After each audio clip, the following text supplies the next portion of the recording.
அனைவருக்கும் என் இனிய வணக்கங்கள்.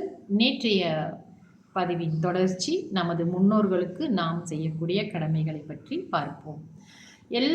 எல்லாமும் பிள்ளைங்களுக்காக செய்துவிட்ட இந்த தாய் தந்தையரை சில நேரங்களில் ஏன் பிள்ளைங்க மதிக்க மாட்டுறாங்கன்னா, அவங்களுக்கு நம்ம அன்பு காட்டிட்டோம். ஆனால் அந்த அன்பை திருப்பி பிறருக்கு எப்படி கொடுக்கணும் என்பதை காட்டாமல் விடுது.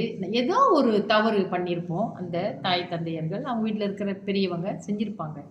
அதனால் பாதிக்கப்படக்கூடியது அந்த குழந்தைகளும் தான். அப்படி இருக்கிற வரிசையில் ஆனால் படித்த பிள்ளைங்க நல்ல இப்போ இருக்கிறவங்க எல்லாமே படித்தவங்களாக தான் இருக்கிறாங்க. ஏன்னா தாய் தந்தையர் படிக்க வச்சுருக்குறாங்க. பொம்பளை பிள்ளையாக இருந்தாலும் சரி, ஆம்பளை பிள்ளையாக இருந்தாலும் சரி, நல்ல படிப்பு கல்வி செல்வம் கொடுத்துட்றாங்க.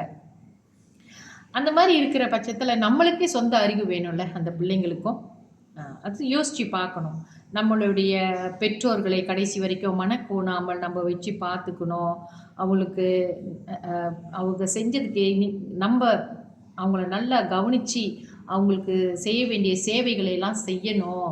அந்த நேரத்துக்கு தக்கவாறு அப்படின்றதெல்லாம் இந்த குழந்தைங்களுக்கு ஆட்டோமேட்டிக்காக தெரிஞ்சிருக்கணும். ஆனாலும் ஏன் சில சமயங்களில் பெற்றோர்களை இந்த குழந்தைங்க அதாவது சொந்த பிள்ளைங்களே கைவிட்டுறாங்க அப்படின்றது தான் இப்போ ரொம்ப மனதுக்கு கஷ்டமான விஷயம். அந்த மாதிரி உயிரோடும் இருக்கும் காலத்திலே தாய் தகப்பனை கைவிட்டுறாங்கன்னா, இறந்த பிறகு இந்த குழந்தைங்களாம் எப்படி இந்த தாய் தந்தையர் இறந்த பிறகு இந்த மண்ணை விட்டு மறைந்த பிறகு எப்படி இவங்க போய் அவங்களுக்கெல்லாம் ஒரு முயற்சி எடுத்து வருடம் திதி செய்கிறது, தவசம் செய்கிறது அப்படின்னு எப்படி செய்ய போகிறாங்க? ஏன்னா வாழும் காலத்தில் இவர்களுக்கு தான் அந்த தாய் தந்தை மேலே ஒரு மரியாதை பற்று இல்லாமல் போச்சே. அவ்வளவு தியாகம் பண்ணி பிள்ளைங்களை வளர்த்தும் அவங்களுக்கு அந்த நன்மை கிடைக்காம போச்சு.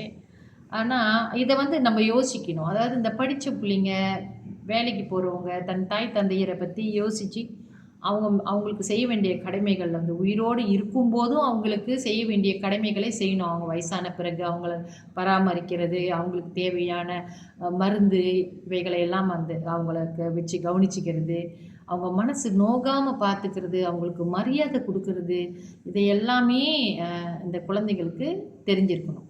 அவங்க பெற்ற பிள்ளைங்களுக்கு இதெல்லாம் தெரியாத பிள்ளைங்க கட்டாயமாக அவங்க இறந்த பிறகு அவங்க முன்னோர்களுக்கு எப்படி இவங்க சிராத்தம் திதி கொடுக்க போகிறாங்க? கட்டாயம் அது நடக்காது. அந்த மாதிரி அவங்க செய்யலைன்னா என்ன நடக்கும் அப்படின்னு சொன்னாக்கா, அந்த குடும்பத்தில் ஒரு சந்ததிகள் வளர்ச்சி இருக்காது. திடீர் விபத்து நடக்கும்.